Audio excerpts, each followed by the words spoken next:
Finally, back up here at the garage, my friends.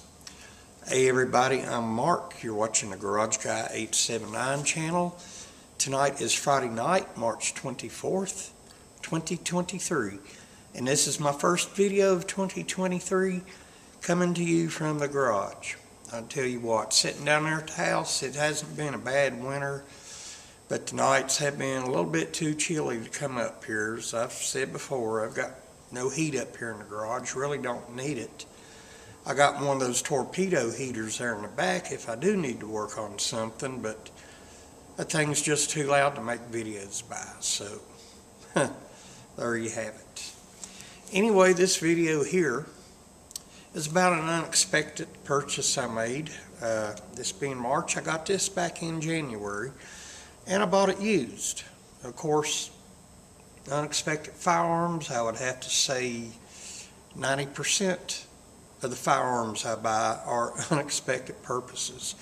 You walk into a gun shop somewhere, really don't have anything in particular on your mind, and then all of a sudden, boom, it's something just strikes your eye. Or even if it doesn't strike your eye, there's such a good deal on it, you can't pass it up. And that's what happened to me with this. It was such a good deal. I got this at Highland Arms in Abingdon, Virginia, like I said, back in January. And they were having a no sales tax promotion on any used firearm. And I really didn't see anything in there that caught my eye in the used section, but except for one. And right here it goes. So Daniel, you and Scotsman, you might as well flip on to another video because you ain't gonna like this. Glock 23 Gen 5, chambered in .40 Smith & Wesson. And man, I got a great deal on this. Come with the factory Glock night sights, and the thing looks like it hasn't even been shot. What do you say we take it over here on the bench under the bright light? Take a look at it. Let's make it happen.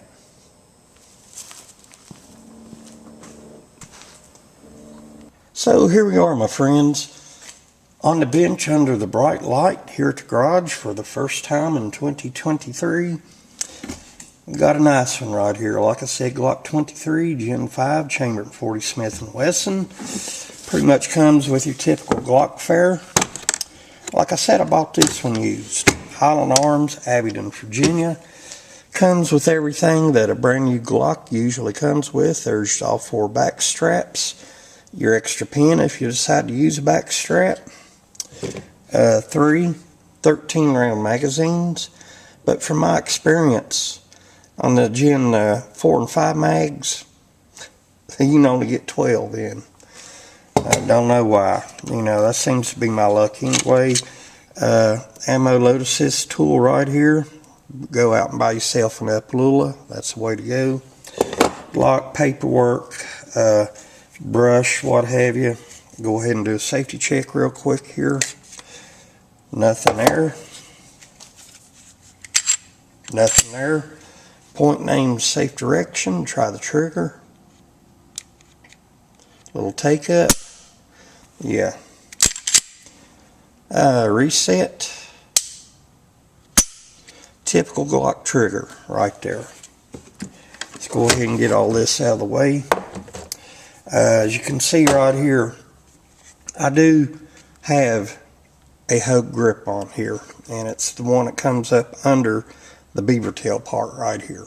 Alright, now let me get another one out and show you something.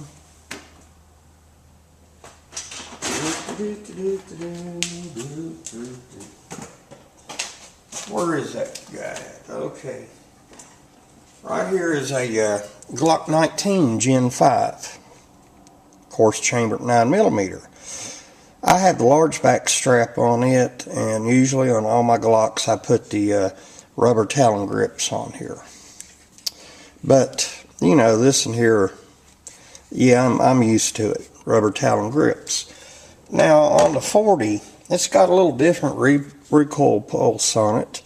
And I decided, well, why not try and experiment with one of these hook grips. As you can see right there, it's kind of got that Coke bottle figure to it. I like that. So it feels really good. I have yet to shoot it and try it out, but I'm sure it'll be all right. Also, as usual, I've added the anodized aluminum backplate with the model number on it. And here are the Glock night sights, factory night sights I was telling you about.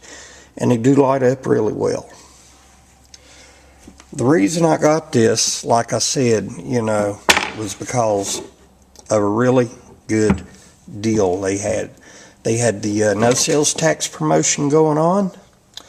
And, even a used Glock with night sights on it, anymore these days, they'll run anywhere from $450 to over $500 easily.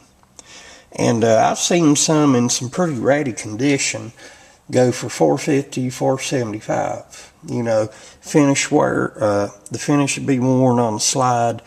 The frame would be scarred and scuffed up and everything. But this in here, like I said, looks like it hasn't even been shot yet. And when I did the disassembly at the gun shop, it looked like it hadn't been fired. Of course, they're going to clean it up when they get it in there, but there's no wear on the inside either. So, I gave $451 for this out the door. $449 and $2 for the background check fee. And a Glock with factory night sights. Like them or not, these Glocks just work. Alright, some people do have a little problems with them here and there, but it's kind of rare. But that was just too good a deal to pass up. $449. Yeah, I'll walk out the door with a Glock in this condition for that kind of money anytime. I want to say thanks to the fellas down at Highland Arms. Now, what do you say we go ahead down here and we'll take the first shots with this. See how she does. Alright, here it is the next day at my little shooting area.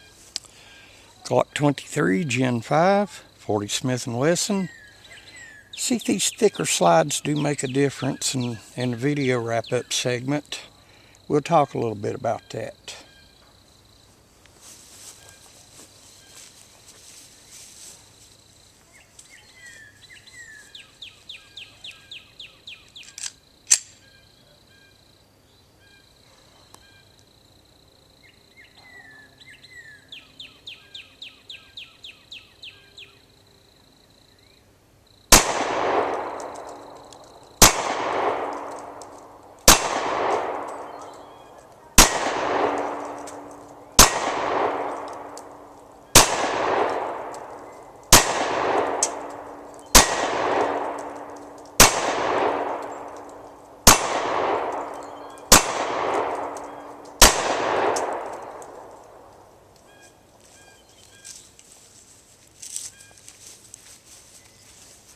No problem. 12 rounds. Well, it took some paint off that target, even knocked it in the other direction. What do you say we go wrap this up? Alright, here it is, next night at the garage. And let's go ahead and do the wrap up. First of all, we're empty right here. Nothing in the chamber, point name, safe direction. Good to go. Alright, we're safe. I mentioned in the shooting segment the slide is somewhat wider, thicker. On the Gen 5 23, of course the 22 and 27. It's not as wide as a 20 or 21 or 29 or 30. It's in between, maybe like the 45 gap models. And I really couldn't tell no difference. The last 23 I shot was a Gen 3, and that's been a few years back, but I do remember, it had some muzzle flip, it had some recoil, but that's just the nature of 40 Smith & Wesson. Now, if you ask me, if I want to get a high pressure round, I would definitely choose the 357 SIG over the 40. It's got a totally different recoil pulse, which this here, it's got some muzzle flip to it, And the 357 SIG, which would be the 31, 32, and 33, especially the 32, which is my favorite all-around Glock model, is more of the push back into your hand like that. And I found a 125 grain round of 357 SIG was more manageable than these 40 Smith & Wesson target rounds. I just like the overall shooting of the 32 better than I do the 23. Now, I'm not knocking this. I'm sure I could get used to it with some practice. But, you know, I just like 357 SIG better than I do 40, okay? This firearm's all right. Like I said, even though it does have the factory Glock night sights on it, and I did get it for a good bargain, I've already been offered a lot more than I paid for it for this firearm. So if I hear from this person again, I'm going to let him have it. The hub grip on here, I'm used to the Talon rubber grips on my Glocks. That might have had a little something to do with it, but I was on target. I hit a silhouette target with no problems, 10 yards out, and that's self-defense range right there. So, you know, like I said, some practice, you know, I could get to like this more. But if you ask me, I prefer the Glock 32 over the Glock 23. Don't get me wrong, it worked well, and I'm sure it'll continue to work well, but from what I've felt and experienced so far, I like the 32 better. All right. Well, anyway, that'll do it for this video. I'm Mark, Garage Guy 879. This was my first video from the garage of 2023. Hope you all found it useful. Feel free to leave any comments below. Be sure to hit that like button. And hey, if you want to, hit that subscribe button. I'm sure you'll find some videos here on my channel you'll enjoy and find informative. Okay? Catch y'all later.